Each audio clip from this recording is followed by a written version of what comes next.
Adelante, doctoras, cuando ustedes gusten. ¿Quieres empezar, Hola, buenas doctora Morel? noches, queridos amigos, todos de la Sociedad Mexicana de Oftalmología. Es un placer saludarlos el día de hoy y de verdad que ya con manteles largos y para cerrar con broche de oro tenemos en esta educación médica continua al Centro Mexicano de Córnea y Cirugía Refractiva para terminar todos los trabajos del año correspondientes a los temas de educación médica continua. Ha sido maravilloso, hemos tenido foros llenísimos, creo que el interés para todos ustedes es importante y también obviamente los temas han sido de gran calidad y esto permite que todos tengamos al unísono una buena actualización sobre las 13 altas especialidades y por supuesto esto es para ustedes. Mi agradecimiento con todo el corazón a estas dos maravillosas doctoras que se han encargado todo el año de organizar los temas de educación médica continua en la parte de las clases continuas, a la doctora Elisa Pérez González y a la doctora Jazmín Morales Camacho, de verdad que han hecho un gran trabajo espectacular, tan preocupadas, tan puntuales, tan exitosas en lo que están realizando y finalizando con este módulo de córnea.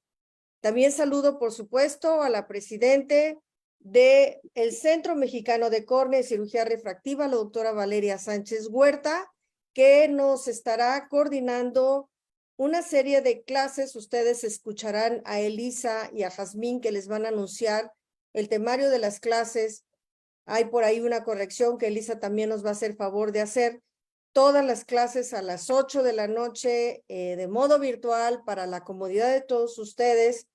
Y por supuesto, para completar todo este círculo de trabajos que hemos realizado todo el año. Les recuerdo que en este mes seguimos hablando de miastenia en grupos civiles, que los líderes comunitarios siguen trabajando, que este viernes tenemos el Festival de Videos en Metepec, que es sensacional, tenemos más de 100 videos registrados, y por supuesto también el coloquio de Mazatlán, que va a ser muy interesante, con 3 altas especialidades. Han participado todas las altas especialidades este año en los coloquios, y finalmente los últimos trabajos de los grupos que están haciendo sus congresos, tanto Tijuana como Tabasco. Y para finalizar el año, estamos muy, muy orgullosos y agradecidos de toda esta directiva que ha hecho un gran esfuerzo para completar y llevar más allá de lo programado el calendario. Gracias también al cuerpo de trabajo de la Sociedad Mexicana de Oftalmología. Está aquí Adolfo presente, organizando todo, por supuesto, y nuestro saludo cariñoso a los amigos de Acapulco, deseándoles con todo nuestro corazón, desde el fondo de nuestra alma, una pronta y rápida recuperación de los dolores que les ha llegado con este huracán y que si necesitan algo, los seguimos acompañando siempre. Así que mi saludo cariñoso para todos, que sea nuevamente un evento y unas clases muy provechosas para ustedes. Y los dejo en la voz de Elisa y de Jazmín para la organización del inicio de estas clases virtuales. Muchas gracias, bienvenidos a todos. Buenas noches, gracias a todos. Gracias, doctora Moguel, por la oportunidad, y me puso un gran equipo la doctora Jazmín, que la verdad con ella me la he llevado maravilloso por todos estos cursos. Último curso, muchísimas gracias a todos. Doctora Sánchez, muchísimas gracias por cerrar. Sé que va a ser un gran curso.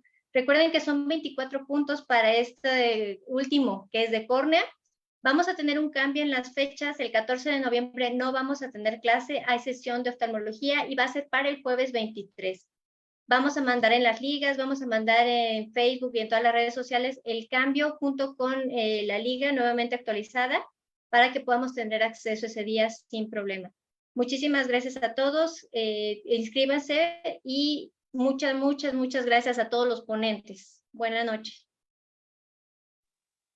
Muchas gracias, doctora Moguel, doctora Elisa, doctora Sánchez, por estar al frente conmigo y darnos la oportunidad de estar al frente de estos cursos de educación médica continua. Y bueno, pues agradeciendo también a los participantes, como siempre, a todos los participantes, la doctora Velasco, la doctora Ruiz y pues todos los colegas que están interesados en estos cursos. Al final de este curso, recordar que están abiertos los exámenes durante 2 semanas y así de esta manera se completa el ciclo para la obtención de puntos para el Consejo Mexicano de Oftalmología. Y bueno, cualquier duda, nos pueden contactar vía WhatsApp. Estamos para apoyarles también si tuvieran algún problema para accesar a estos exámenes. Muchas gracias. Le dejo la palabra a la presidenta, la doctora del Consejo Mexicano de Córnea, a la doctora Valeria Sánchez. Muchas gracias. Pues bueno, vamos a iniciar con este módulo. La verdad es que estamos a cargo del taller de topografía corneal con 2 líderes de opinión en el tema, la doctora Nably Ruiz Quintero y la doctora Regina Velasco, y estoy segura que con todo lo que ellas tienen que enseñarnos vamos a tener un taller de cómo diagnosticar y encontrar estos puntos de inflexión en los estudios de topografía que es tan importante para el diagnóstico en córnea. Entonces, sin prolongarme más, Nably, si nos puedes ayudar a iniciar la sesión. Y todas las preguntas, por favor, mándenlas por el chat para que las vayamos haciendo llegar a los profesores. Muchas gracias por estar conectados con nosotros y empecemos el curso de córnea y cirugía refractiva de educación médica a distancia de la sociedad. Muy bien, pues muchísimas gracias por la invitación, doctora Moguel, muchas gracias, doctora Sánchez Huerta.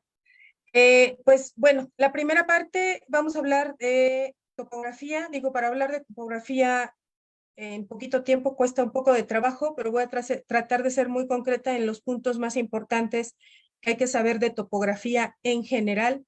Y voy a presentar algunos mapas de las distintas plataformas con las que contamos en México, que ya son antiguas. Ya después la doctora Velasco nos hablará de las novedades y de los probables plataformas que están por llegar a México.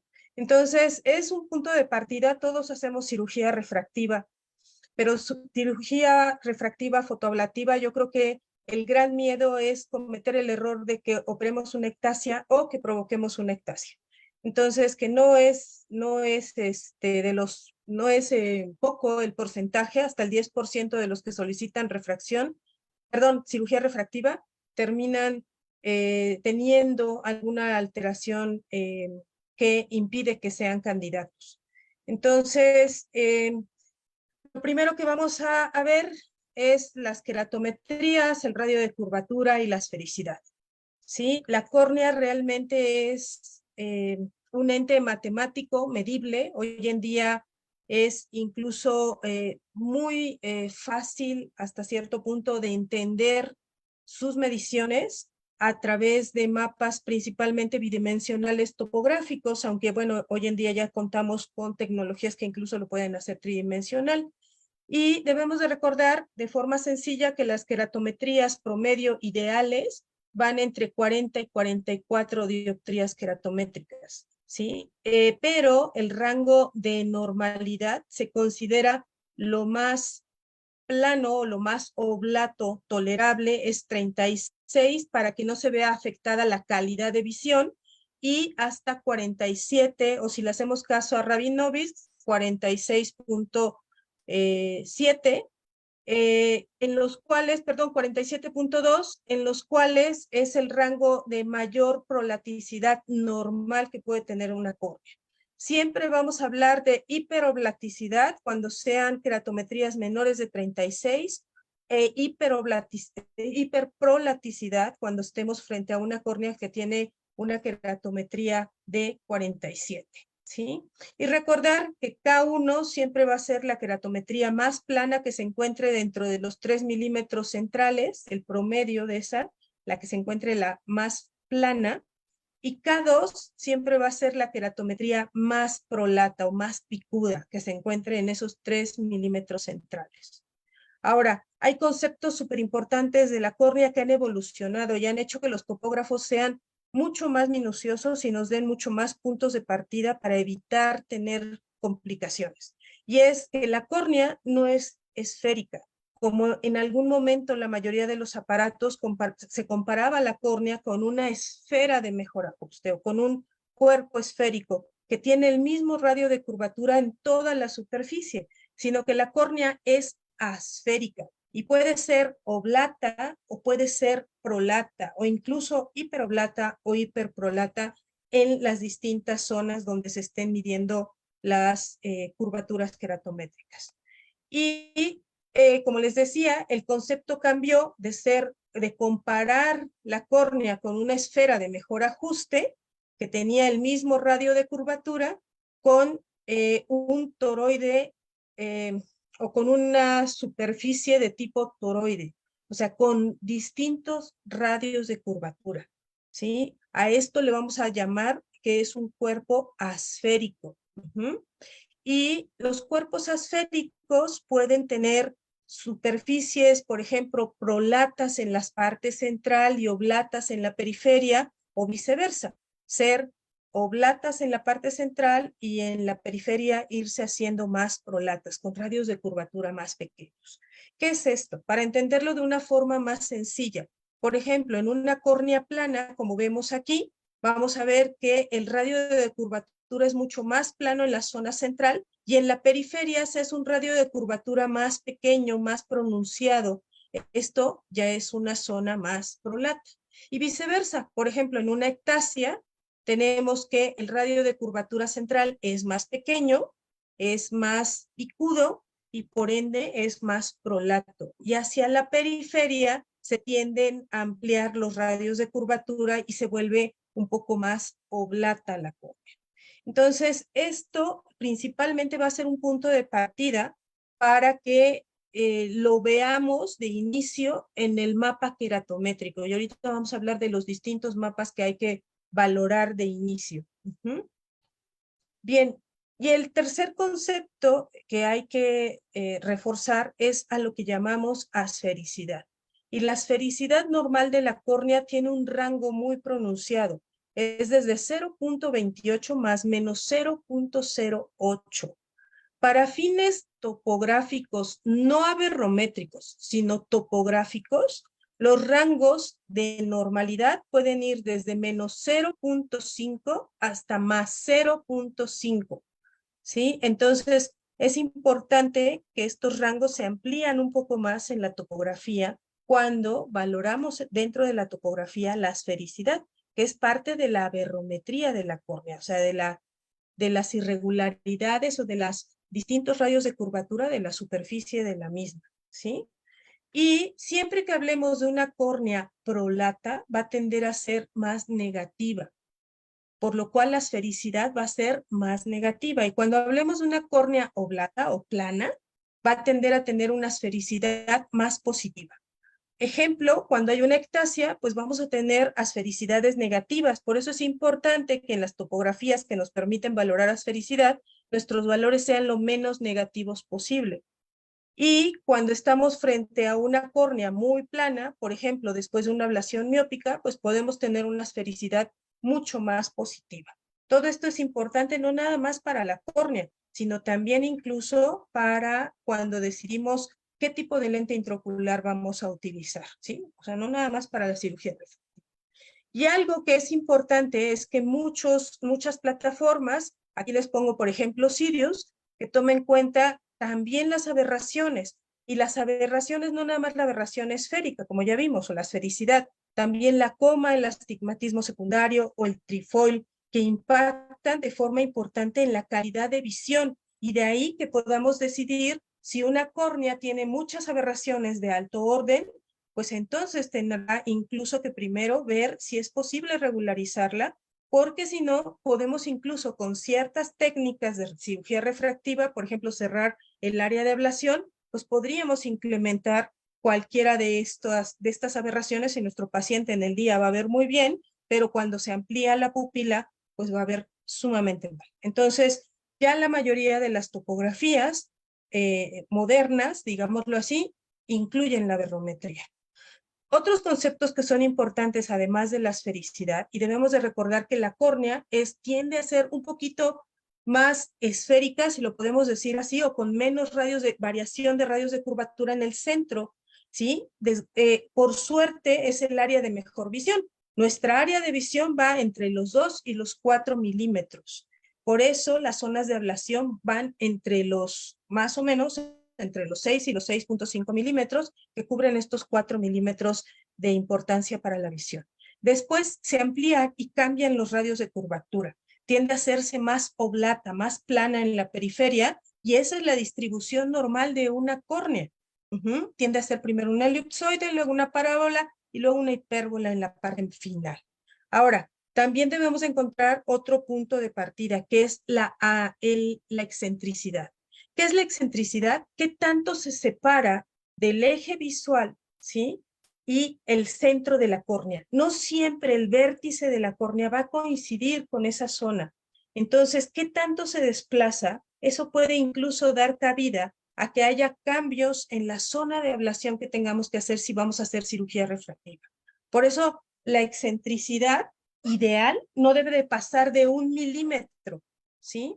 Si tenemos excentricidades de más de 1 milímetro, hay que ver qué tanto se desplazan. Idealmente es tolerable que haya esa excentricidad hasta los 3 milímetros. Pero lo ideal es que esa separación no vaya más de 1 milímetro, porque así con esa separación no va a haber un impacto importante en la calidad de visión.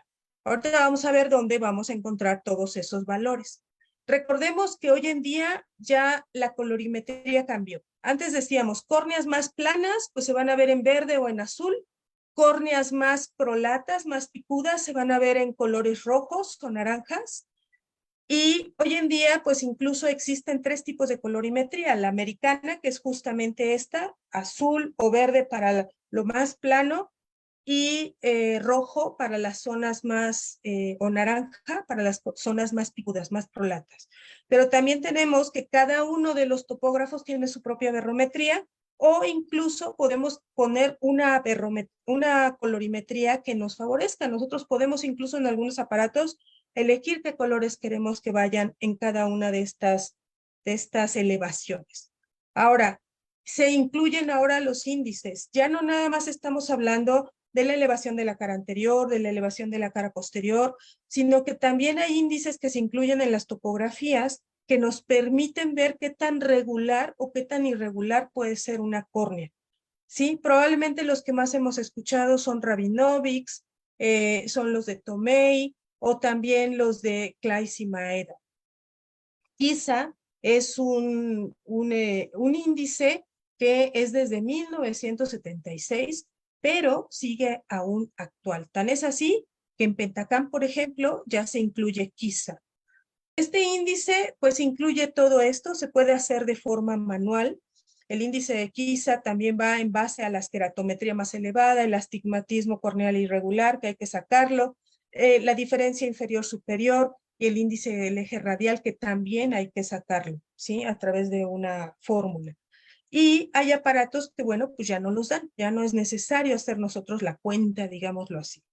Ahora, vean, el índice de Kisa normal debe de ser idealmente menos del 60%, pero vean, por ejemplo, en este ejemplo, donde claramente vemos que es una ectasia, el índice de Kisa es de 714, o sea, ese 100% de posibilidades ya lo pasó desde hace rato.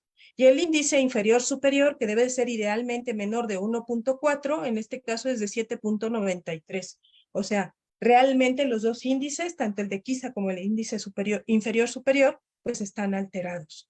Ahora, todos los criterios clásicos de Rabinovics se pueden encontrar en topógrafos como el Tomei o Nidec también, en los cuales la queratometría central mayor de 47 no es normal, o sea, todo debe ser menor de 47, la más prolata. La diferencia del índice inferior-superior, ya quedamos que idealmente es menos de 1.4, Las diferencias keratométricas centrales de ambos ojos idealmente deben de ser la diferencia entre un ojo y otro de la keratometría central, no debe de pasar de una dioptría de diferencia. Los índices de regularidad, tanto el de superficie total, idealmente deben de ser menor de 1 y el de superficie anterior menor de 0.5. Todos estos son los índices que hoy en día se siguen utilizando. Y vamos directo a lo que es la interpretación. Lo primero que tenemos que hacer es tener la topografía de frente, tener las dos topografías, tanto del ojo derecho como del ojo izquierdo. Y siempre hay que ver cómo está de forma comparativa. Lo primero que vamos a ver es el que tengan enantiomorfismo. ¿Qué es enantiomorfismo? Se debe de ser más plana la córnea hacia la parte nasal, en la cara anterior, ¿sí? Aquí está la zona nasal, y más abierta o más prolata hacia la zona temporal. Esa es una distribución adecuada y en los dos lados debe de ser como si fuera una C invertida, una C para cada lado, abierta hacia la zona temporal de cada uno de los ojos. Entonces, eso es que tenga un enantiomorfismo correcto. Las escalas cada vez las hacemos más pequeñas. ¿Para qué? Para que la misma colorimetría nos diga, cuidado, aquí es donde debes de tener cuidado porque hay cambios de colores, ¿sí? Y esto sería lo ideal para ponerlo en las escalas. Tenemos varias áreas, por ejemplo, en el tipo Orbscan, pues tenemos estas 7 áreas, y lo más importante es que entre la cara anterior y la cara posterior exista, o se formen cierto parecido entre una cara y la otra. Si hay una diferencia, sobre todo de la cara anterior, es súper importante ver que no sean imágenes fantasmas o que no sea una cara totalmente plana, porque eso podría estarnos hablando de moldeamiento, ¿sí? Por lente de contacto, por ejemplo. También el párpado hace moldeamiento. Entonces, hay que ver cómo están esas superficies. En la parte 3, que es el mapa keratométrico y es la parte inferior, en esa zona tenemos que ver cómo está el moño, cómo se encuentra, ¿sí? Lo primero que tenemos que ver es que no sea oblicuo. Este es un moño de características normales. En este es cardinal. El moño puede estar con o contra la regla, pero cuando este se vuelve oblicuo, ¿cuándo se vuelve oblicuo? Cuando a partir de un eje cardinal, por ejemplo, 0 y 180, súmenle 15, y cuando ya tienen el 16, por ejemplo, a los 16 grados, o si tienen 180 menos 16, serían después de 175, serían como de 165 o menos, ya estamos hablando de un eje oblicuo. Entonces, siempre que estén frente a un eje oblicuo, deben de tener cuidado y tener sumo cuidado de las demás características, tomarlas en cuenta. La ortogonalidad, ¿qué es esto? Que el moño no se cierre. Si ustedes ven el moño normal aquí, no se junta ni de un lado ni del otro. En cambio aquí, la parte superior del moño se junta con la parte inferior. Esto es pérdida de ortogonalidad. Y finalmente, la simetría. Idealmente un moño, si lo vemos de un lado o del otro, o arriba y abajo, más o menos se deben de parecer. Si ustedes trazan una línea en medio, tanto a lo largo como a lo ancho, van a ver como la parte superior nada tiene que ver con la parte inferior, ni tampoco del lado derecho con el respecto al lado izquierdo. Entonces, un moño sospechoso tiene oblicuidad, pérdida de la ortogonalidad y es asimétrico. La paquimetría es importante, sí, todos estos diferenciales son diferenciales que hay entre el centro y la periferia, entre la periferia y la zona más delgada, entonces debemos de considerar estos valores. La parte central, bueno, las diferenciales tanto de la cara anterior como la cara posterior, no debe pasar de la cara anterior de 0.20 y de la cara posterior de 0.040.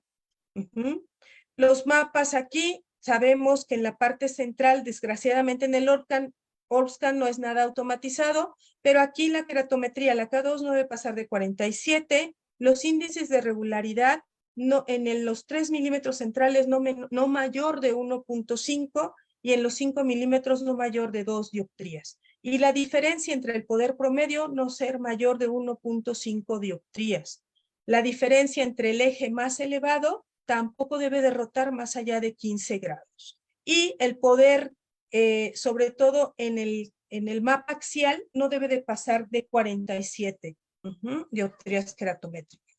Ahora, hablando de las cosas ya más modernas, hablemos, por ejemplo, de topotomógrafos. Y son todos aquellos que están regulados con un sistema de cámara, de Scheimpflug, por ejemplo.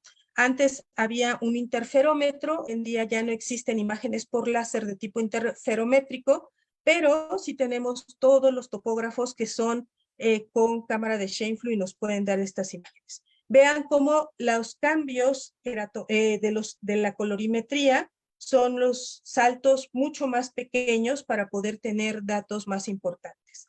¿Qué hay de nuevo en estos topotomógrafos? Por ejemplo, en el Pentacam, los parámetros de elevación eran estos en su inicio. Hoy en día, con los nuevos aparatos de Pentacam, las últimas generaciones, que a partir del año pasado ya son las nuevas generaciones, tenemos que incluso se reducen estas zonas de elevación. Si yo tengo en los 3 milímetros centrales alguno de los números de elevación mayor de 12, perdón, mayor de 16, estoy con la posibilidad de una ectasia. Entonces, en la elevación en la cara posterior, acuérdense que siempre es la que debemos de estar súper al pendiente. Y además, tenemos que estar siempre al pendiente de la simetría y de cómo se distribuyen estas elevaciones en ambos ojos, no nada más en uno de los ojos. Entonces, ¿dónde vamos a ver todas estas áreas? En el área 1, principalmente ver que la queratometría no vaya más allá de 47, que el radio periférico no sea más allá de 9 milímetros, que la diferencia entre el centro y la periferia no sea mayor de 10 micras, idealmente las zonas más delgadas. Y en la zona 2, pues principalmente vamos a ver todos estos índices que se encuentren dentro de lo normal. Tienen la ventaja de que las topografías, si están alterados, pues van a estar en color rojo, y eso quiere decir que ya no son normales, ¿sí? Si están en blanco o en fondo blanco con números negros, pues estamos hablando de que son valores normales. Ahora, tenemos también la clasificación para queratocono. Aquí la vamos a encontrar basada en la clasificación de Ambler-Muckenheim. Nos dará una idea más o menos del nivel de alteración que tiene una ectasia. Casi siempre es subcorregido cuando lo comparamos con la clínica. Entonces, si por ejemplo tenemos un cono grado 2, por topografía casi siempre va a ser un 2, 3 al incluir la clínica, o incluso un grado 3. En el área 3 vamos a ver la esfericidad, y en esta esfericidad acuérdense que los valores idealmente deben de ser menores de más 0.5 o menores de menos 0.5. Y la excentricidad en esta zona, aquí vamos a ver que idealmente esta línea punteada son el milímetro central. Idealmente debiera de quedar nuestro paciente dentro de ese milímetro central para que no haya alteraciones en la calidad de visión. En el área 4, pues vamos a encontrar el mapa queratométrico y vamos a valorar igual simetría, ortogonalidad y el que se encuentre oblicuo o cardinal el eje. En el área 5, igual, la paquimetría también hay que comparar la central con la periférica y la más delgada con la central. Y en el área 6 se encuentra la cara posterior. Acuérdense que aquí no debe de pasar de 17. Entonces vean cómo aquí tenemos un 38 negativo, un 39 positivo. O sea, aquí cualquiera de los valores está alterado. Otros mapas que nos pueden ayudar es este, que es el Ambrosio-Belling para detectar ectasias. Y sí, son muchos los valores que hay que saber cuáles son los que hay que hacerle caso. Pero tienen la ventaja de dos cosas en este tipo de topógrafos. Que si le dan clic a estos cuadritos amarillos, primero les dice qué significa ese valor. Les da los valores de normalidad. Y segundo, si se encuentra el fondo blanco, es un valor normal. Si está en amarillo es sospechoso y si está en rojo está alterado. Existen también algunas otras ayudas como es la clasificación. Cuando ya estamos frente a una ectasia y queremos ver si hay progresión, nos van a ayudar este tipo de clasificaciones y para eso sirven los mapas topométricos, ¿sí? En los cuales, gracias a la clasificación de ABCD de Belling, que valora la cara anterior, cara posterior, paquimetría y la agudeza visual, nos dice si nuestro paciente va a progresar. Otros topógrafos como Atlas o como la unión de Atlas, que antes era conocido como OVNI, el Atlas y el OCT, es el inicio de los nuevos topógrafos de los cuales hablará la doctora Velasco, pero sabemos que introducen nuevos términos como saber algo que se llama paquimetría relativa. Y la paquimetría relativa es comparar la paquimetría que existe ideal en una distribución ideal de distintos grosores de la córnea, en lo que llamamos progresión de grosores, si está alterado o no está alterado. Cuando tengo una diferencia entre lo ideal y la de mi paciente más allá del 10%, tengo posibilidades de ectasia. Y de ahí también parten mapas, no nada más paquimétricos totales, sino también los mapas paquimétricos de paquimetría relativa de tipo epitelial. También valoramos cara anterior, cara posterior, que también nos puede hallar. Este es un Atlas 2, en los cuales vamos a encontrar los índices de Claes y Maeda, y para ver también qué tanta posibilidad, o frente a este paciente, qué tanta posibilidad tiene de una ectasia. Sirius, por ejemplo, que nos ayuda con sus índices, el índice de Bayochi o Bayoki, que nos ayuda también para ver qué tan irregular es ese moño en el mapa queratométrico, y se ha comparado en mucho con que se pierda la ortogonalidad. Entonces, estos índices también nos ayudan para saber si nuestro paciente es una córnea irregular. En Galilei también vamos a encontrar la valoración de la cara anterior, la cara posterior, incluso la comparación con la esfera de mejor ajuste y la comparación con un elipsoide tórico, que normalmente nos da las zonas de irregularidad de forma mucho más fina. Índices de progresión que se pueden conseguir o se pueden hacer en cualquiera de los topógrafos, no nada más en Pentacam, aunque muchos de estos se obtuvieron inicialmente en mapas de Pentacam para saber si progresa. Finalmente, falsos positivos para el diagnóstico de ectasia. Siempre tengan cuidado cuando nuestro paciente tiene un leucoma, un Hayes, aunque sea muy leve, cuando haya posibilidad de un moldeamiento o tenga ojo seco, porque puede darnos falsos positivos para ectasia. Mala apertura palpebral, si está mal hecho y el paciente está con sus ojitos cerrados o entrecerrados, será una topografía que no nos va a brindar mucha información. Incluso las pestañas pueden estorbar. Hay que hacer una muy buena toma.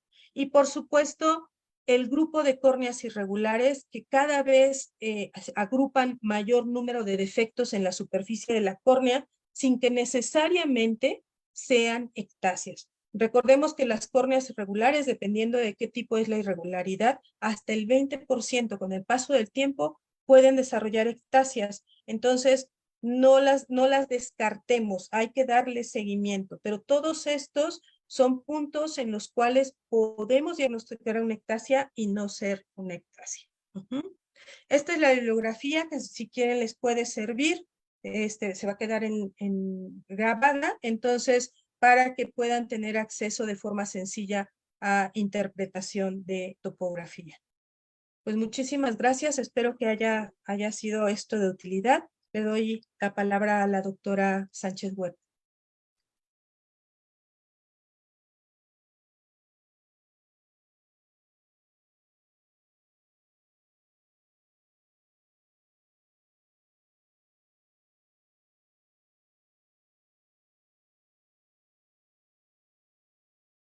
Ok, no sé si quieras continuar, Reggie, de una vez, a la doctora Regina Velasco, que nos va a presentar distintas plataformas de análisis topográfico.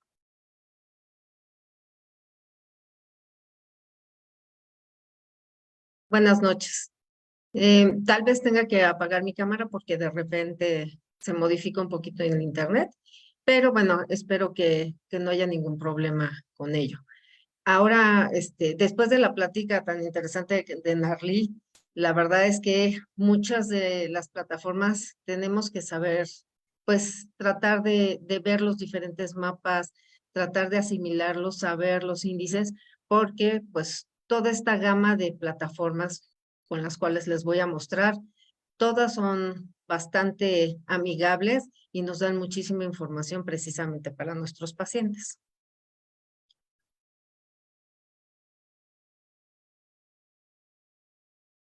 Hay que recordar que, bueno, principalmente nosotros los corneólogos, pues somos los que más utilizamos los topógrafos o los tomógrafos, pues para evaluar correctamente cómo está la córnea. Casi todos estas plataformas van a tener diferentes variables, te van a dar una información bastante fidedigna, bastante exacta y objetiva. Y algo muy importante es que no es invasivo. Entonces, muchas de las veces es mucho más amigable para poder realizar los estudios con los pacientes y además es reproducible. Principalmente, bueno, dentro de todas las patologías que nosotros tratamos de encontrar en los pacientes, pues es principalmente las ectasias, son los queratoconos. Por supuesto que como toda plataforma y como lo comentó también la doctora Narli, tiene sus limitaciones y dentro de estas limitaciones pues están las condiciones del paciente. Muchas de las veces pues tiene que fijar la vista, no debe de mover el ojo en el momento que se lleva a cabo la toma para que precisamente el estudio sea lo más adecuado posible. Y también, bueno, saber cómo interpretar el estudio. Tenemos diversas herramientas diagnósticas a la mano que realmente te van a ayudar precisamente a detectar cualquier tipo de patología a nivel corneal. Y, por ejemplo, en pacientes que son normales, no hay tanto problema porque muchos de los índices, como les referimos, pues van a salir en blanco, o sea, no van a salir en color amarillo, que es un rango que ya está casi en el límite, o rojo, que ya están fuera del límite. Donde nos ayuda mucho este tipo de tecnologías es, por ejemplo, en aquellos pacientes que tienen un queratocono subclínico, que tienen una refracción bajita, que quieren cirugía refractiva y posteriormente cuando les hacemos el estudio sale que tienen alteraciones a nivel de la tomografía y pues se detecta un queratocono subclínico y evitar las ectasias post cirugía refractiva. Y todo aquel paciente que se vaya a someter a cirugía refractiva tiene que tener este tipo de estudios para que tengamos la mayor cantidad de información, evitar ectasias y que el paciente tenga un buen resultado visual. Acuérdense que para el manejo de las queratectasias, que las que generalmente nosotros vemos es el queratocono, la degeneración marginal pelúcida o el queratoglobo, definitivamente, aparte de la clínica que nos va a ayudar muchísimo cuando nosotros vemos al paciente, pues generalmente vamos a hacer mucho más certero nuestro diagnóstico con este tipo de estudios. Ya les mostró la doctora Narli este tipo de patrones y la colorimetría, que es muy importante dependiendo del estudio que ustedes le vayan a pedir y dependiendo de la plataforma. Ustedes pueden hacer ciertas modificaciones para poder detectar alteraciones muy específicas en todos nuestros pacientes. Y pues por supuesto que este patrón, muchos de los pues de las instituciones pues manejan el Pentacam, aunque ahorita vamos a hablar de diferentes plataformas que también ya son presentes en diversos lugares, pero recordar que este mapa, el Bellin-Ambrosio, nos da mucha información y podemos evitar una ectasia. Si nosotros encontramos que alguno de estos rangos está alterado, pues definitivamente tomar mucha cautela para no tener malos resultados con nuestros pacientes. Yo sé que ustedes ven y dicen, híjole, ¿cómo me tengo que aprender tanto índice? Muchas de las veces cuando nosotros te entregan los mapas, pues les digo, cuando menos orientarse a los colores. Si ustedes ven que hay un determinado valor que se encuentra en los límites, bueno, nada más tener cautela, ver todas las características de tu paciente para poder sugerir si sí vale la pena que ese paciente se opere o no. Hay que recordar que con cualquiera de estas plataformas podemos nosotros detectar la progresión de las ectasias. De hecho, todas estas plataformas nos van a ayudar para llevar un buen seguimiento a los pacientes de ectasia. Y nada más recordarles, pues, cuáles son los datos característicos que tenemos que tomar en cuenta para detectar progresión. Pues son los valores comparativos en un año, cuando hay más de una dioptría queratométrica en relación a los estudios, más de una dioptría astigmática, más de una dioptría esférica o más de una dioptría del equivalente esférico. Siempre tomar en cuenta cómo está el grosor corneal, no debe de disminuir, y la esfericidad. Todos estos parámetros son los que nos van a guiar para saber si nuestro paciente está teniendo progresión de osteoptasia o no. Y pues por supuesto, los 4 valores que vale la pena que siempre ustedes los tengan en mente. Hay que detectar cómo está la elevación de la superficie anterior, la elevación de la superficie posterior, si hay adelgazamiento y por supuesto si hay disminución de la agudeza visual. Y aquí pues muchos de las plataformas pues tienen sus tablas en donde nosotros podemos buscar todas estas medidas y detectar cuáles son los rangos típicos para evitar la progresión. Y los mapas también, en todas las plataformas, podemos buscar los mapas para valorar la progresión. Y entonces nosotros detectar cómo se encuentran las queratometrías, que es lo que les comentó la doctora Narli, dónde es la zona más delgada, valorar qué tanta diferencia hay entre el grosor de la córnea y el grosor más delgado de la córnea, cómo se encuentra el diámetro pupilar y muchos de estos parámetros que nos sirven muchísimo para poder saber si hay alguna alteración. Los índices de la zona de 8 milímetros, también estos índices son muy característicos, que generalmente cuando estos son fuera de rango los van a ver en rojo. Y pues ver y hacer la comparación de estos mapas. También recordando esta pues clasificación de ABCD, que precisamente es la elevación anterior, la B es la elevación posterior, la C es el adelgazamiento y la disminución de la agudeza visual. Estas plataformas te pueden dar este tipo de cambios de estos criterios a través del tiempo, y entonces podemos hacer comparaciones para ver si ha habido modificaciones y saber si hay progresión. Y pues esta clasificación de Belin, que ya les mostró la doctora Narli, que sí vale la pena que ustedes siempre la tomen en cuenta para saber en qué estadio se encuentra la ectasia y saber qué rubros tomar para nosotros detectar y clasificar nuestra ectasia. Y pues por supuesto en el Pentacam podemos tomar este mapa, que es muy característico, que se puede clasificar para las etapas del queratocono, tomando en cuenta la clasificación de Belin. Y por supuesto, estos mapas que precisamente te ayudan a detectar dónde es la zona más delgada, que es generalmente el color más cálido, el verde son los colores más típicos, es donde es mucho más regular la córnea, y la zona donde es más gruesa son los colores azules. Esto te ayuda más para saber en cuanto a la paquimetría. Ya entrando a las nuevas plataformas y nuevas tecnologías que podemos tener a la mano, les muestro esta tecnología que es una de las más rápidas en el mercado. Es un OCT, una topografía en tomografía de coherencia óptica de dominio espectral, que se llama Revo NX130, es de la casa Optopol. Y aquí lo más importante es que te puede cuantificar y te puede dar en tiempo real y muy rápido. Te puede detectar desde la córnea, desde la superficie de la córnea hasta la retina. Entonces te puede sacar muchísima información, te da OCT, te puede ver la microvasculatura mediante el angio-OCT, tiene biometría de OCT, topografía, y esto pues nos puede ayudar para diferentes altas especialidades, como son retina, glaucoma, segmento anterior, córnea y topografía.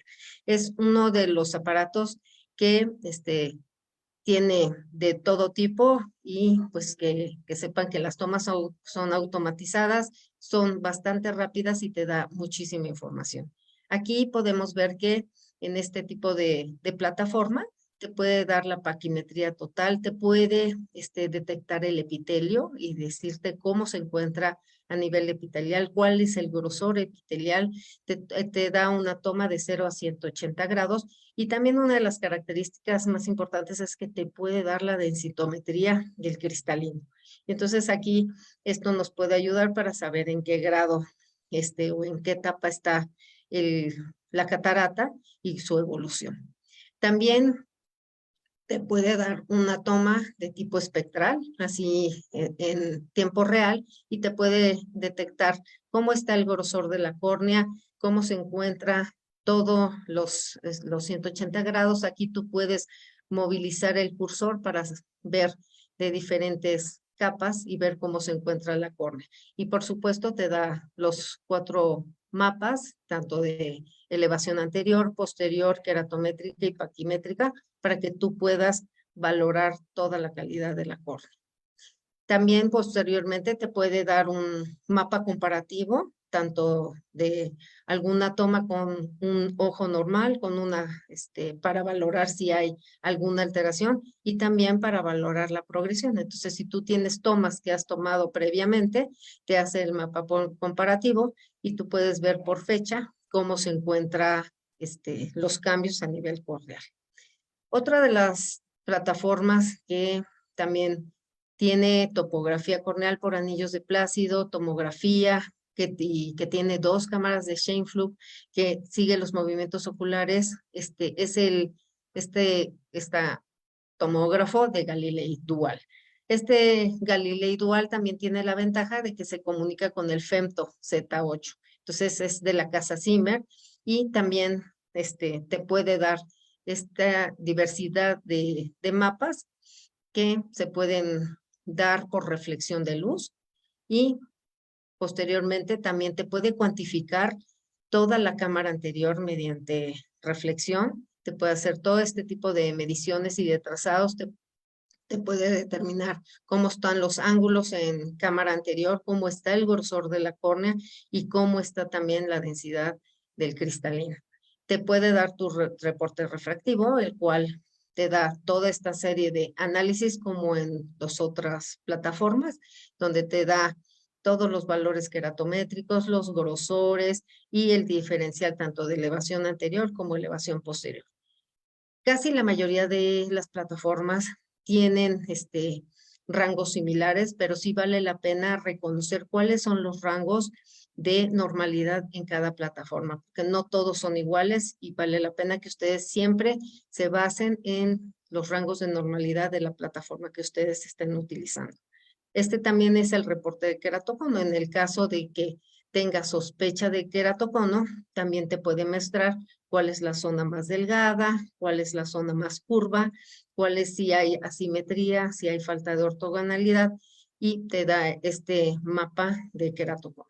También en esta plataforma de Galilei te puede poner este esquema de los índices para detección de queratocono, muy similar como es en las otras plataformas.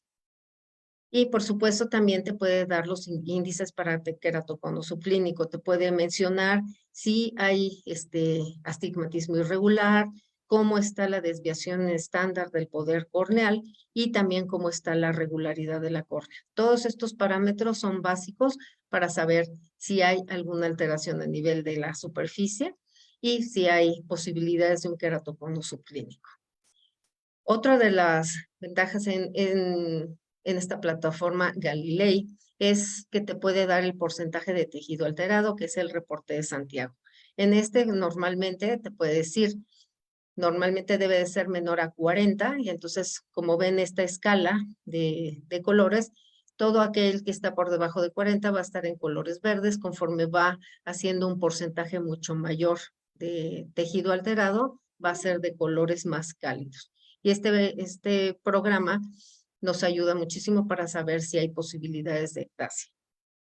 También nos puede ayudar para ver cómo está la densidad del cristalino y por supuesto pueden ver aquí, pueden observar en un paciente de 17 años cómo se encuentra el cristalino, no hay ninguna alteración. En un paciente de 50 años como empieza a ser ligeramente más denso y en un paciente de 60 años como es mucho más presente. Entonces te da todas las características del cristalino.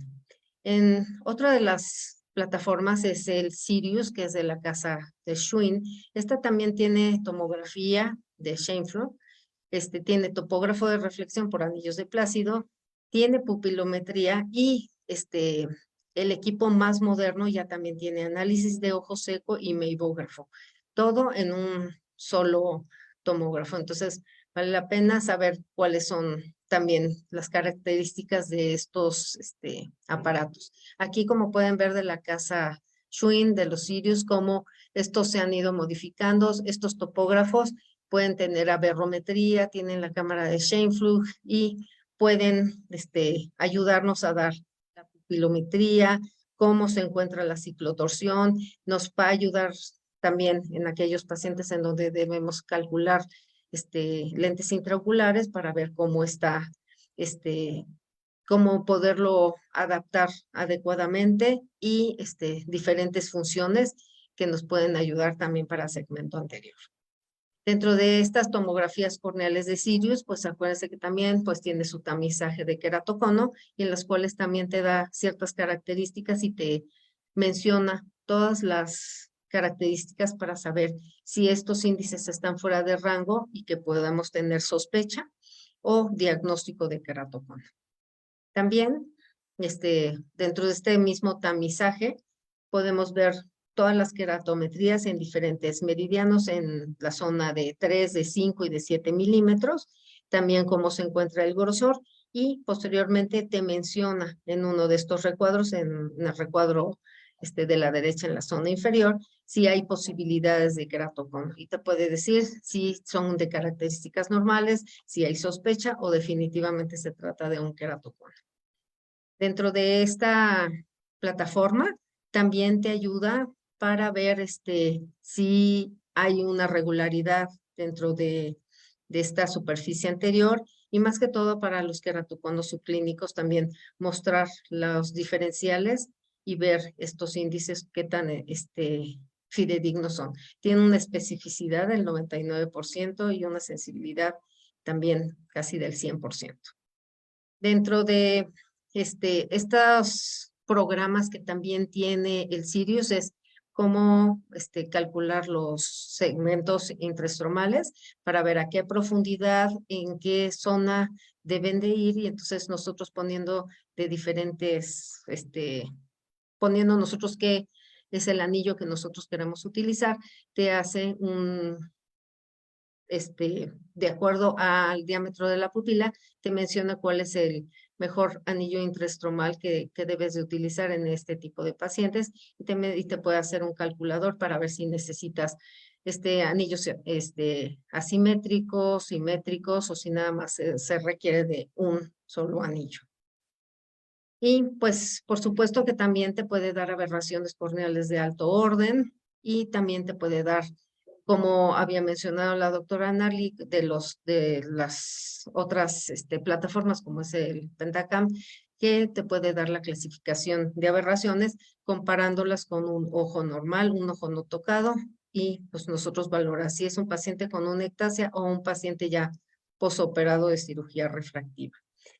Dentro de las características también importantes que te puede dar este tipo de plataforma es la pupilometría y te puede detectar en diferentes cambios de luz cómo se detecta y esto es muy importante en primer lugar si estás pensando en colocar anillos intraestromales o en algún paciente que requiere una colocación de lente intraocular, saber cómo se encuentra la pupila. Y también te puede dar la densitometría y la forma de la catarata que está presentando el paciente. Entonces, te da bastante información relacionada con estos dos tipos. Y después tenemos esta otra plataforma que es el Corbis ST, que también tiene cámara de Scheimpflug y en la cual es mediante una emisión de pulso de aire, tiene imágenes y video en sección horizontal, te va a dar también la relación entre una córnea sana y una córnea patológica. Entonces te puede mostrar estos mapas y te puede dar este tipo de mapas en los cuales tú puedes detectar cuáles son las zonas que son de sospecha o que son normales. También te puede dar la amplitud de la deformación mediante esta cámara de Scheimpflug y el OCT que te muestra a nivel corneal, te puede detectar dónde se encuentran las alteraciones y a qué nivel, a nivel corneal. Y pues también te puede dar los índices de biomecánica para saber si hay cambios a nivel de esta zona corneal, te va a valorar la paquimetría, te va a dar información importante en cuál es la zona más delgada y cuál es la zona donde nosotros podemos detectar alguna alteración. Esto te va a ayudar más que todo para ojos con queratocono. También te da un índice de biomecánica y tomográfica. Esto te va a ayudar para detectar si es un queratocono subclínico o un queratocono franco. Todos estos mapas tomográficos son importantes en este tipo de plataforma y pues son muy parecidos a los que hemos visto en otras plataformas, pero bueno, cada una tiene especificaciones importantes. En cuanto al Corbis ST, bueno, está este artículo en el cual se adhirió a esta clasificación ABCD para queratocono, un parámetro nuevo y en el cual se agrega cuál es la severidad del queratocono. Entonces, acuérdense que se valoraba la elevación anterior, la elevación posterior, cómo está la paquimetría y cómo estaba la agudeza visual. Y aquí también se agrega cómo es la severidad del queratocono. Y entonces aquí, en esta plataforma, te puede dar información sobre esta severidad y es mucho, te da pues, un poco de más información y más específica para saber, sin ver la clasificación, pues te puede dar el parámetro más exacto. Y finalmente, otro de los plataformas que podemos encontrar es el Tomei Cassia 2, que es una topografía en tomografía de coherencia óptica también, el cual te sirve como un topógrafo corneal, te va a escanear el segmento anterior mediante OCT, te puede dar datos biométricos del cristalino, puede llegar puede dar resultados de OCT posterior y te da imágenes en 2D y en 3D con exportación de video. Entonces, estas son las características de esta plataforma. Esta, pues, también, por supuesto, que te va a dar los mapas para ectasia corneal mediante topografía y te puede mostrar dónde es donde mayormente tiene alteraciones. Los mapas también son muy amigables. Y finalmente, bueno, hay toda esta serie de topógrafos, tomógrafos en el mercado, los cuales vamos a estar viendo continuamente. Todos son funcionales, todos dan muy buena información y pues información que nos va a ayudar precisamente para saber si hay sospecha de queratocono, si hay progresión, cómo se está comportando esa patología, si hay que hacer algún tratamiento quirúrgico como insertar anillos intraestromales o pues si estos pacientes en el futuro requieren de una colocación de lente intraocular. Todos estos mapas son importantes para poder nosotros detectar cuál es el mejor lente que se puede utilizar o cómo se está comportando la córnea para saber nosotros qué resultado visual van a tener nuestros pacientes. Hay una serie de artículos en los cuales hay comparaciones entre todas estas plataformas, en los cuales pues todos dan muy buenos resultados y pues sí vale la pena que si se acercan a ver los diferentes topógrafos y tomógrafos, bueno, que vayan siendo conocedores de las diferentes imágenes, porque por supuesto que tienen una gran gama de información, la cual pues muchas de las veces nosotros también tenemos que estar viendo cuáles son los parámetros más importantes, porque muchos de ellos, los que utilizamos todos los días, pues son fáciles de aprender, pero otros sí, les recomiendo que también siempre vean las tablas de los índices y cuáles son los parámetros de normalidad para que ustedes puedan resolver y si al ver una tomografía puedan ustedes detectar si hay alguna patología o no. Espero que pues les haya servido en sí este tipo de plataformas de las cuales platicamos. Y pues en conclusión, existe una gran diversidad de plataformas. Sí se sugiere que ustedes conozcan todos los parámetros de cada una de ellas.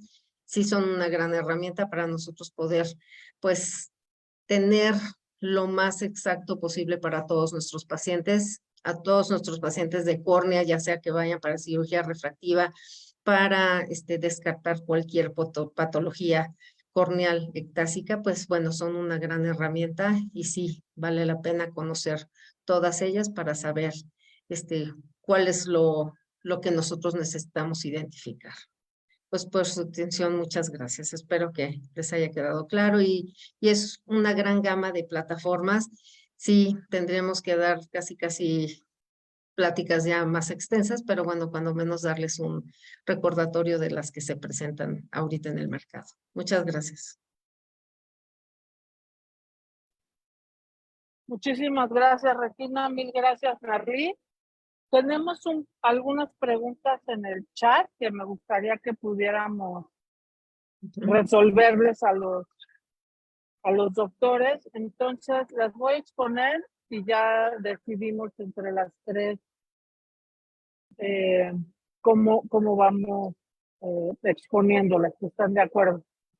Entonces, de los comentarios que hemos tenido ha sido, por ejemplo, el doctor Suárez nos hace una observación en recordar la diferencia de la excentricidad al hablar del eje visual contra la excentricidad corneal, donde se refiere a una medida de aplanamiento. Entonces, no sé si quieren hablar un poquito más de esto y poner un par de ejemplos, quizás. Cualquiera de las dos. Bueno, yo en cuanto a la excentricidad, matemáticamente hablando, lo que hace es que lo que es con respecto al eje visual y qué tanto se separa el vértice de la córnea. Entonces, idealmente no debería de ser una separación más allá de 1 milímetro para que no tengamos alteraciones justamente del vértice. A veces los pacientes tienen estas comas aberrométricas causadas justamente no nada más porque la córnea tiene distinta curvatura en un eje, sino por esa separación con respecto a la zona de mejor visión, digámoslo así, o a la parte central. Entonces, el vértice hace que esa separación pueda llevar de la mano con alteraciones en la calidad de visión. Ahora, hay algunos aparatos o excimer que permiten que se regularice a través de mejorar la excentricidad e incluso cuando uno les pide que ponga uno el ideal, le ponemos 1 y justamente se refiere a eso, a que la zona de mayor o que nuestra zona de regularización quede dentro de ese milímetro. Sí es cierto que cuando estamos frente a una ectasia, pues no va a estar dentro del milímetro, y que incluso en algunas córneas irregulares se ha dicho que hasta los 3 milímetros podría ser normal, y que cuando ya tienes la excentricidad temporal o el vértice, perdón, de la córnea temporal inferior por fuera de los 3 milímetros, pues que es un dato importante como para sospechar una ectasia, ¿no?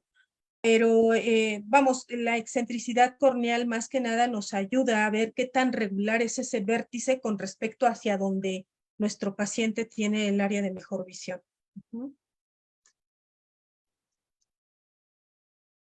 Sí, estoy Sí, de acuerdo con Darly. La verdad es que así es como lo tomamos y generalmente lo determinamos por los 3 milímetros centrales y vemos dónde está la zona más curva, la más prolata, y entonces así determinar la excentricidad y ver si esto cae por fuera, pero realmente pues es central y en la cirugía refractiva pues es lo más central posible, ¿no? Sí, ¿toman el ángulo capa con algún parámetro para cambiar un poco su plan quirúrgico o siempre se van por el centramiento corneal? Yo la verdad me voy por el centramiento corneal. Yo no lo modifico. Sí, Sí, yo también. Tú también, ¿verdad, Narly? Sí, Sí, sí, yo porque también, como la que verdad tiene es que lógica. Ujú. Adelante, Nar. no, yo solamente A ver, es el eje visual del paciente, ¿no? O sea, aunque pudiera tener un ángulo capa importante, pudiera ser que nos ha pasado cuando queremos corregir, pues no es por donde ve, porque además ya trae la acomodación y el eje muy estudiado, ¿no? Entonces, sí, yo también, a lo mejor por escuela, pero Regina también lo hace, entonces siempre nos vamos por el eje, por el punto pupilar, el eje pupilar central. Sí. Nos preguntan también que cuál indicador sería el más importante y sensible para detección de ectasia y progresión. Y que, o sea, ¿cuánto tiempo sería razonable esperarnos entre una topografía y la siguiente para determinar que realmente hay un cambio? Porque si lo hacemos muy pronto tampoco va a funcionar. No puedes pedir una topografía cada 2 meses y esperar que haya cambios realmente significativos para tomar una decisión. Entonces, ¿cuál sería un parámetro lógico para tomar una decisión útil? Sobre todo me imagino que la pregunta va encaminada a si queremos hacer un tratamiento como tipo de entrecruzamiento corneal o si podemos determinar si hay estabilidad en la refracción, etcétera, ¿no? ¿Qué me platican de eso? A ver, por ejemplo, en las ectasias, si a mí me llega un niño, la verdad es que de entrada, bueno, tú ves los cambios que hay de queratocono, estableces qué grado de queratocono es, cómo están sus queratometrías, cómo está su grosor corneal, y entonces de ahí determino para ver si es un queratocono que es grado 1, ya sé que esto va a progresar, es un niño, entonces yo le tomaría otra topografía de entre 4 y 6 meses. Yo creo que lo ideal es tomárselos a los 6 meses. Ahora, te digo, en los niños seguro va a seguir progresando y muchas de las veces si a mí me llega un niño de 12 años, pues la verdad es que sí, de entrada yo creo que sí le puedo ofrecer un crosslinking y más si su paquimetría está casi en el borde, ¿sí? Si es una paquimetría que ya va en 450, por supuesto que esos pacientes, bueno, son a los que mejor le va a ir si les hacemos un tratamiento de crosslinking, ¿no? Pero yo creo que lo ideal son los 6 meses, sí tomar de base cómo están las queratometrías, el grosor corneal y la agudeza visual. ¿Y te vas con la queratometría máxima, la media o Bueno, sí me voy más con la por máxima. equivalente esférica? La máxima. Sí, yo generalmente por la máxima. Okay. Nat, Bueno, la primera pregunta, ¿qué parámetros yo tomo en cuenta? La verdad es que cuando una topografía, o sea, para mí es sumamente importante y no nada más para mí, está publicado, la forma del moño.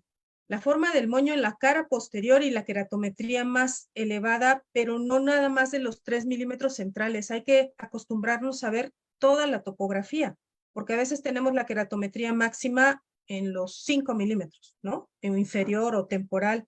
Y nos está marcando que a lo mejor tengo un 44 por 46.9 en el centro, en los 3 milímetros, K1 y K2.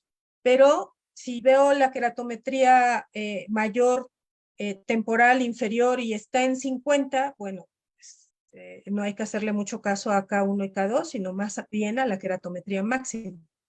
El moño para mí es muy importante, o sea, que no pierda ortogonalidad, que sea simétrico y que no sea, que sea cardinal, que no sea oblicuo. Y la cara posterior, la elevación de la cara posterior. Había visto por ahí una pregunta que decía que algunos decían que punto 20, que 12, que 16.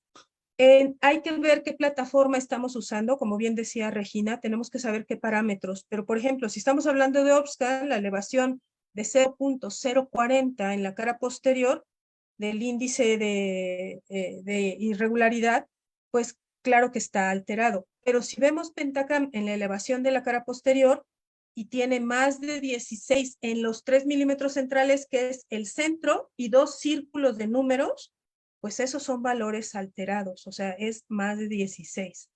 Y la segunda pregunta es, ¿cómo yo le hago?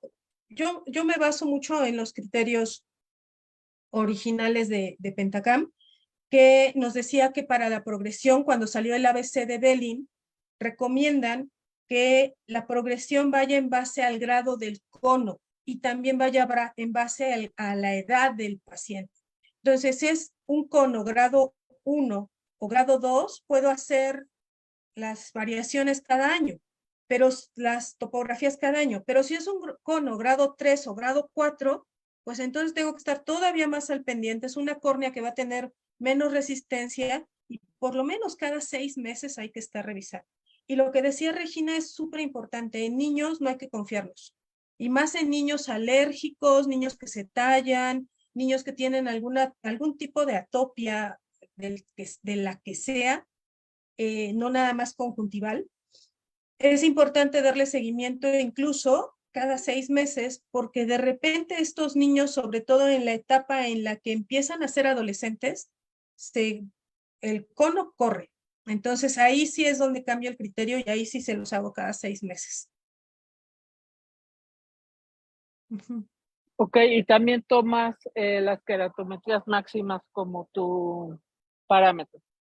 Sí, yo busco la máxima, aunque no esté en el centro. Claro. Ok. Oye, también nos están preguntando nuestros asistentes, estos índices de irregularidad o regularidad en el penta, ya ves que a veces de la caja de índices, ¿qué tanto valor o cuánto peso le dan a cada uno de ellos para tomar una decisión, sobre todo en estas sospechas que están en el límite, que no tienen patimetrías tan bajas y que sí está alterada la queratometría, pero no es tan franco porque el moño pudiera estar todavía simétrico, no tan irregular, etcétera. En estos casos sospechosos, asimétricos, además, donde el otro ojo es muy similar, no hay tanta diferencia entre astigmatismos topográficos, etcétera. ¿Qué piensan? Mira, yo normalmente cuando veo precisamente estos 8 parámetros que son súper importantes, le doy mucho mayor valor al ISB, le doy mucho mayor valor al índice de queratocono. Si esos 2 parámetros me salen mal, la verdad es que tengo mucha cautela y definitivamente ese paciente no lo operaría. Pero, por ejemplo, pacientes que tienen un astigmatismo alto, o que tienen un moñito medio asimétrico porque a lo mejor tiene moldeamiento por lente de contacto, te va a salir el IHD o el alto y te va a salir en rojo y a lo mejor es el único parámetro que te sale en rojo y tienes buenas paquimetrías, todo lo demás te sale en orden. A ese paciente yo no le veo ningún problema de que se pueda operar, por ejemplo, ¿no? O sea, que ya lo hagas con mayor confianza. Algo que a mucha gente la verdad es que le gustaba el Orscan, porque el Orscan te daba pues información importante, te daba pues los parámetros que siempre hemos buscado. Y en cuanto empezaron a salir todas estas plataformas con diversidad de tomografía y con cámara de Scheimpflug, te da demasiada información.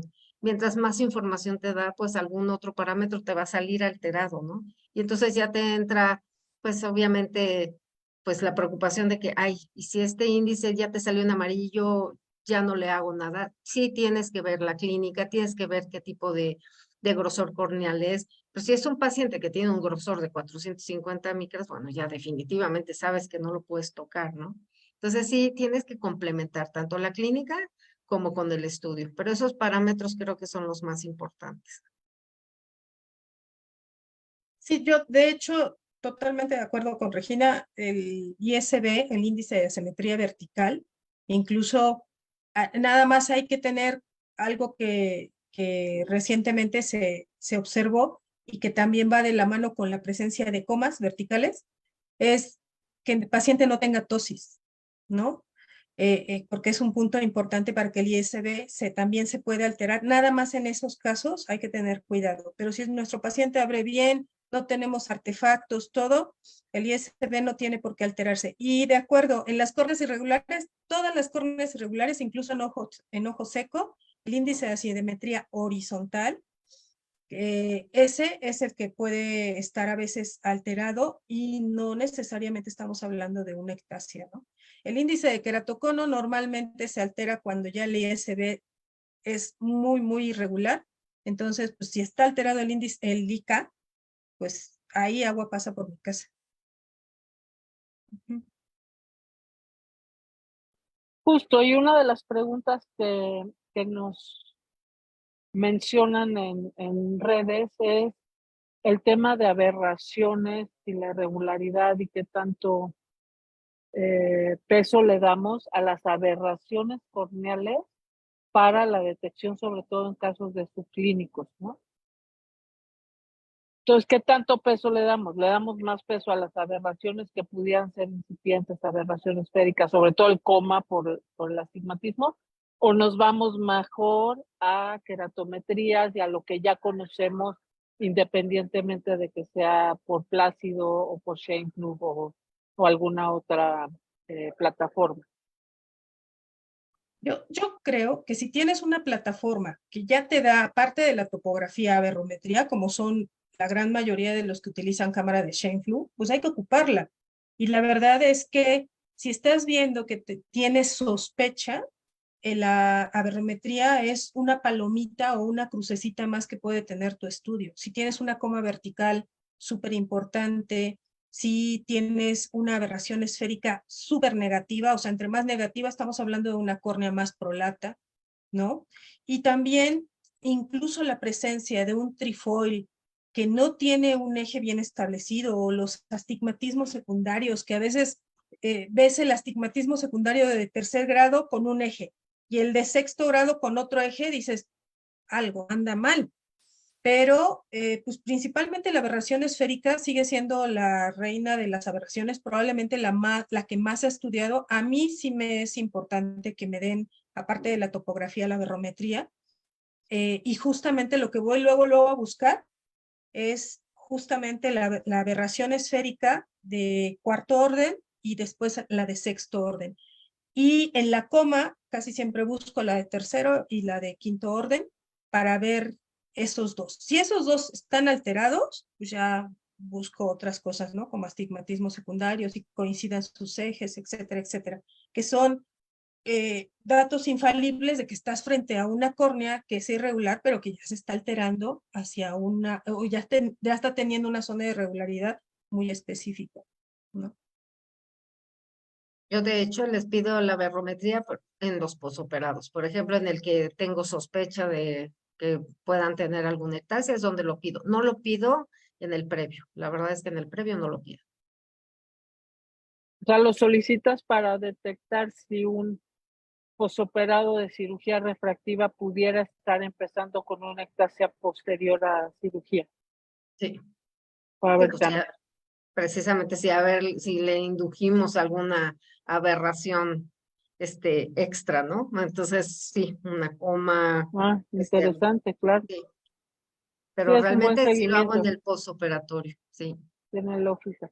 Fíjate que aquí el maestro Erika en Campira nos hace una observación y es algo que se habla poco en topografías.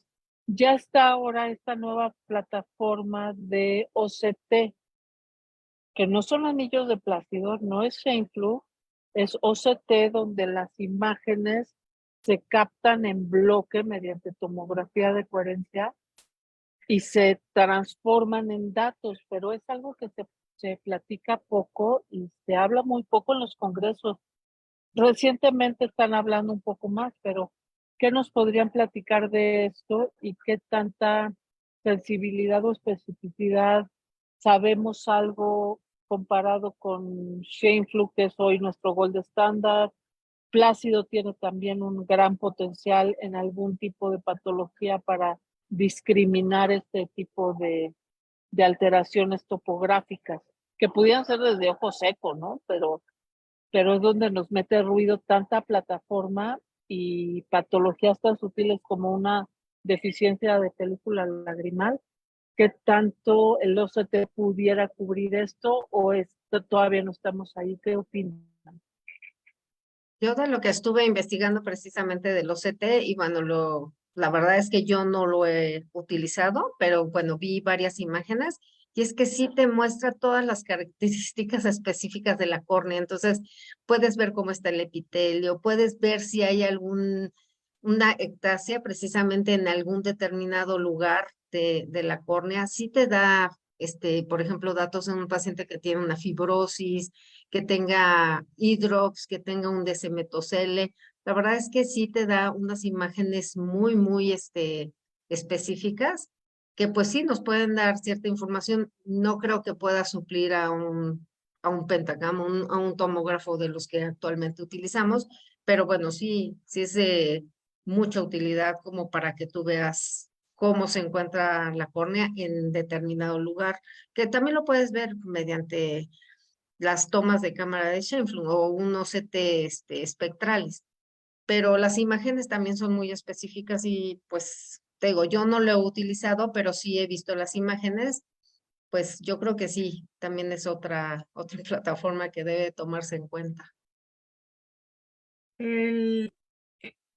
La casa comercial Zeiss hace como 10 años unió su OCT con un Atlas y eso se le llamó OVNI.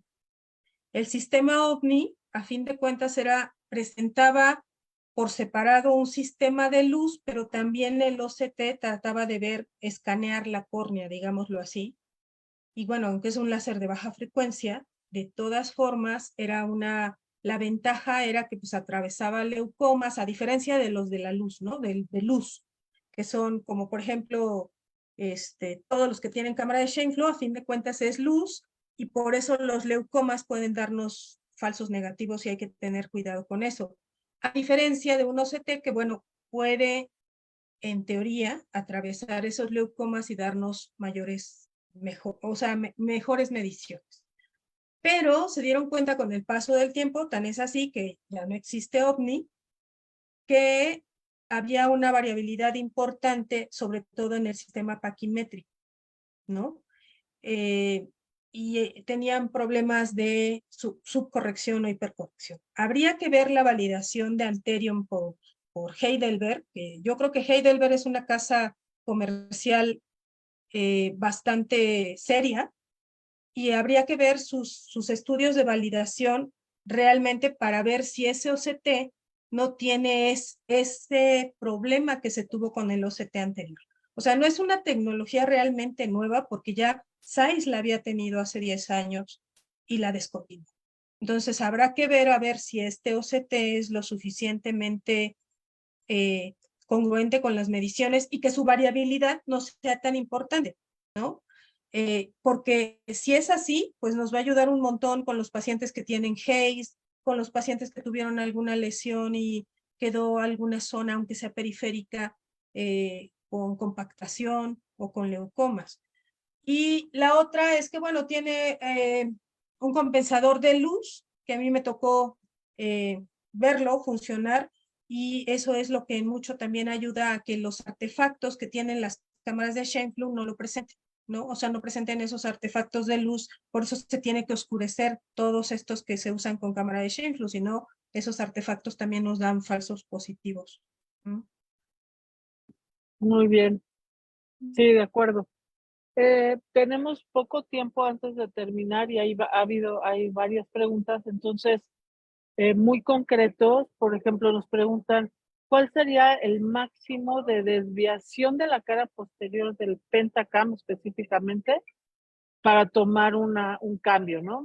O sea, si es 12, como algunos dicen, o es hasta 20 o arriba de 18.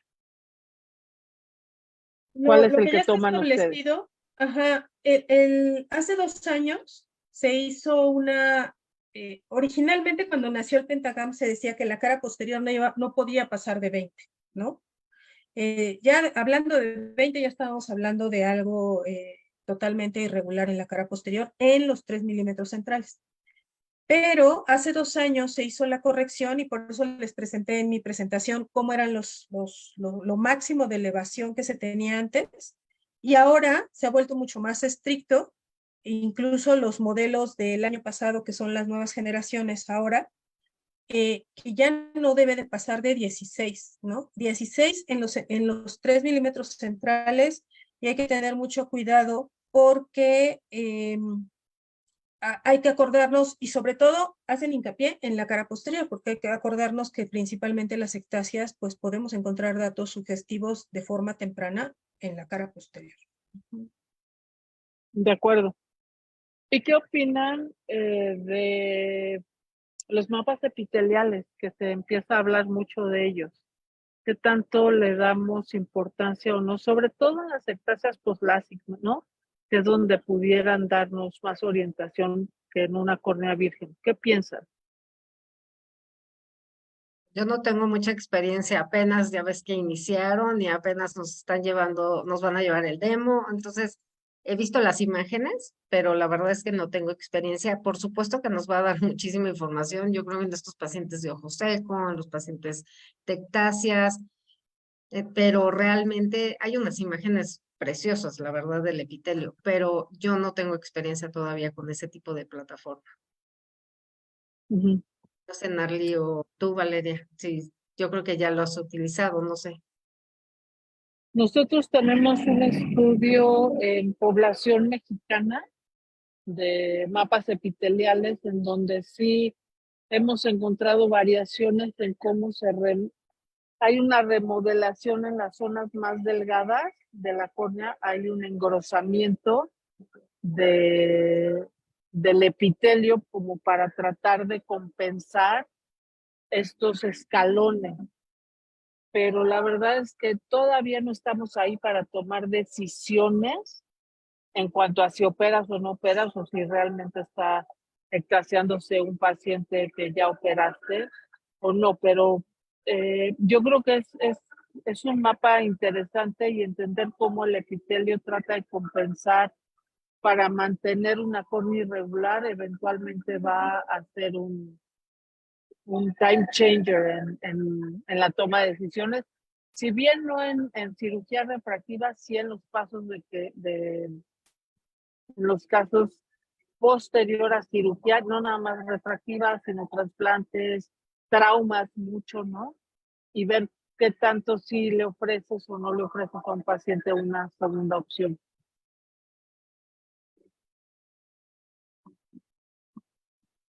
Ok, y han estado preguntando mucho todo este tema de lente de contacto y el moldeamiento. ¿Qué tanto realmente nos esperamos antes de tomar una topografía corneal cuando es un usuario de lente de contacto? Que es un debate que no logramos realmente llegar a un acuerdo, pero o sea, es diferente el blando que el rígido gas permeable.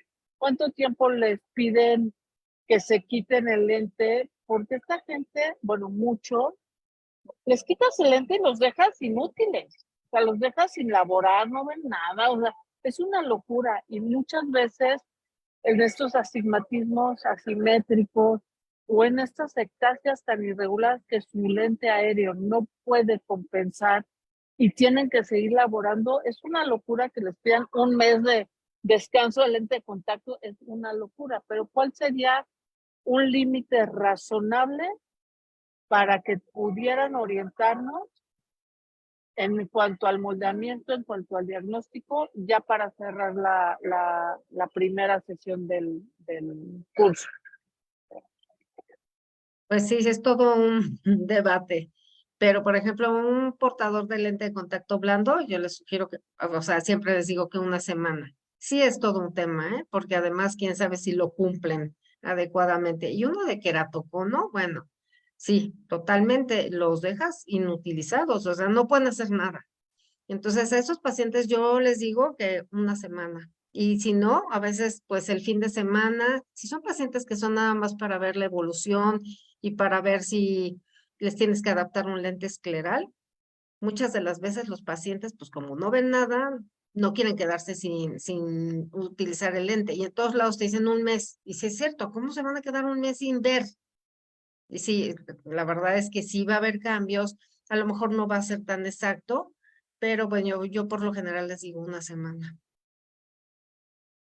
Híjole, yo los dividiría en dos, los normales y los ectásicos. En los normales que voy a operar a cirugía refractiva, sí soy un poco más estricta. La verdad es que sí deben de estar en el blando, dependiendo de las horas, siempre y cuando no tengan sobreuso o mal uso de lente de contacto. Son 2 semanas para el lente blando. Sí les pido que se queden 3 semanas sin el lente de contacto rígido, gas permeable. Y para el escleral también les pido que se queden por lo menos 1 semana sin el lente escleral, porque también se ha visto que tiene cierta presión. Yo sé que me van a decir que no hay contacto sobre la córnea, pero sí hay cierta deformación a nivel límbica y hay cierta deformación también en cambios en el eje del astigmatismo. Entonces, bueno, pero si es ectásico, muchas veces ya lo conocemos, sabemos cómo ha ido evolucionando. Y lo cierto es que se va a impactar principalmente las queratometrías, pero sí también la paquimetría no. Entonces, si ya lo conocemos, nada más es para ver si vamos a readaptar el lente de contacto o si hay que hacer alguna otra cosa. Yo no los dejo tanto tiempo. A mucho los he dejado 1 semana, pero la verdad es que muchas veces solamente les pido quítatelo el viernes, descansa sábado y domingo, el lunes te haces la topografía y el lunes te reviso. Porque, como bien dice Valeria y dice Regina, a algunos es incapacitante. O sea, en verdad, no pueden a veces ni siquiera caminar de forma adecuada o desplazarse o hacer sus funciones y pues mucho menos trabajar. Entonces, sí llega a ser un poco difícil decirle al paciente que se quede más tiempo. La única razón por la que les he pedido que sí tengan más tiempo es porque exista alguna razón por la que necesite valorar la curvatura. Y eso es cuando el lente escleral, por ejemplo, ya es un grado 4, hago un paréntesis, yo no uso esclerales en pacientes con queratocono, solamente cuando son grado 4 y ya lo que estamos esperando es rehabilitarlos y para el trasplante. Pero cuando son estos casos donde estos conos se tienen que rehabilitar con un escleral y el escleral se lo ponemos y cuando se lo medimos está bien la zona de separación y después se lo ponemos y otra vez puede haber toque o hay cierta irregularidad. Cuando voy a usar OCT para hacer esa adaptación, ahí sí les pido que por lo menos se queden 1 semana sin el lente de contacto. Porque si no, sigo teniendo las mismas variaciones en la separación y en la curvatura. Excelente. Bueno, pues podríamos seguir platicando horas sobre elevaciones, aberraciones, etcétera, pero por cuestiones de tiempo quiero agradecerles a las dos y a todos los que estuvieron conectados con nosotros. Espero que les haya sido de utilidad esta primera sesión del Centro Mexicano de Córnea de topografía y diagnóstico de irregularidades, ectasias, etcétera. Y bueno, pues agradezco a toda su presencia. Gracias, Marley, gracias, Regina, y los dejo con Elisa. Buenas noches. Gracias. Gracias. Buenas noches.